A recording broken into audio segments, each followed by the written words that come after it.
What's up guys, it's Vid here, and today I'm bringing you a team deathmatch on Terminal. Now, I'm doing this commentary earlier than when I wanted to be up, but, you know, I needed something to do before I start working on homework. And, I actually wanted to get something out before Warfighter itself comes out and the stores on Tuesday. Now, that's actually going to be my topic right now, but, before we get into it, I want to mention a couple of things. Number one, the guy who just moonwalked behind the corner, around the corner. I just found this part hilarious, because the fact is we both had the same idea, but he had a sniper rifle and I had the P90. I was going to win that match. But anyway, as you see, also, the P90. This is something else I want to talk about. P90, I have no reason to use this weapon at all. I mean, like, comparing it to my other video where I got pissed off at the enemy team for camping the entire match, I actually have no reason to use this. Probably the reason I'm using it, if I remember correctly, is map strength. Now, obviously, for certain games, for certain maps, you choose the weapon that performs well on the map, right? You're not going to choose a sniper rifle for an extremely close quarter map. Let's say, for example, going back, I know some people did it because they wanted to do the whole YY no-scope quickly fucking sniper montage in Rust for Modern Warfare 2, so they chose a sniper rifle. But that wasn't the smartest idea. You would choose something akin to an assault rifle or an SMG to help you out win that battle. That was an extremely close quarter map. So for this, for Terminal, I decided to use the P90. Especially the fact that, number one, I love rushing. And I knew I was gonna go around the whole map, and I knew this was gonna be one of my fastest classes to get around the set area without being detected. And Number two is, once I equip this class, I can't put it down whatsoever. I've noticed that the minute I equip this class, I get such an adrenaline rush just running around and flanking the enemy that I just can't like choose another class whatsoever. It just doesn't work out for me. So that's why I'm using this. Now, getting into the topic, the reason why I'm doing this video early is because of Warfighter. Now, Warfighter's coming out on Tuesday, and that's one of the games I'm anticipating. Like, I really cannot wait to play that game. I played the original Medal of Honor, the one that was on the first PlayStation. And obviously the gameplay is different. Just gameplay. Everything obviously was different about it. But it was like at least one of the first games to actually get me into first-person shooters, into like war games. The first one that, besides Call of Duty, because Call of Duty the 4 was actually the first one that I just dove into multiplayer, dove into everything. Now, you see that sniper up there? That motherfucker's gonna stay up there for a while now. I'm gonna get my revenge on him for a second. Attack insert and everything, yeah.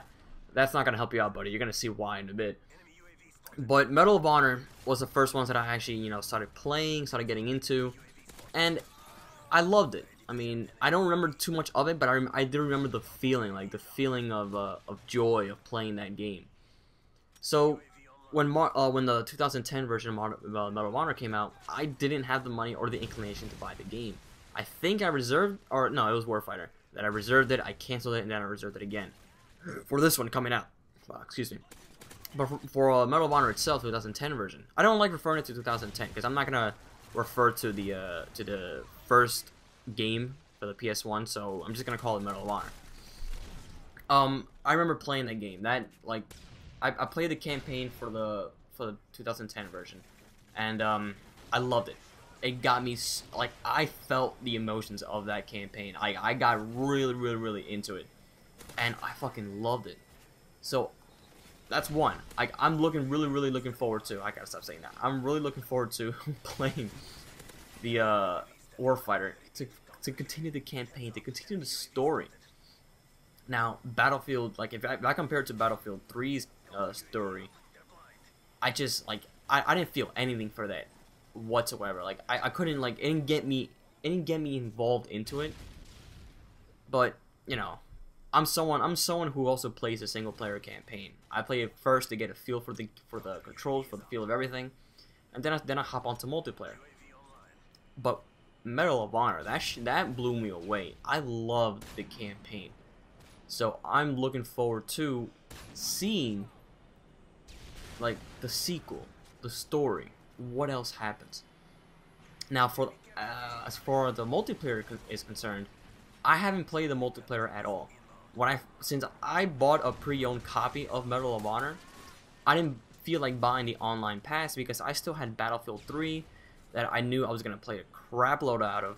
You know, I still had Modern Warfare 3, everything else. So I had no inclination to buy an online pass for an outdated game.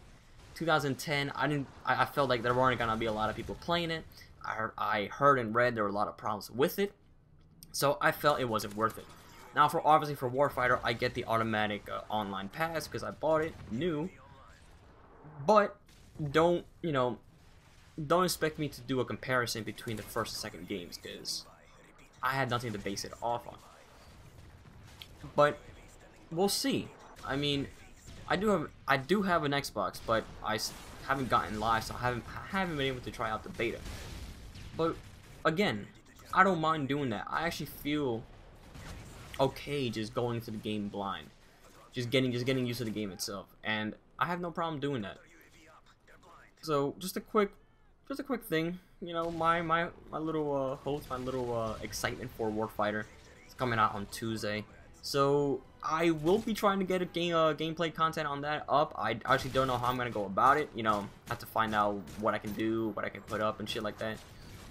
But I expect a couple of videos out there. So be on the lookout for that. Peace.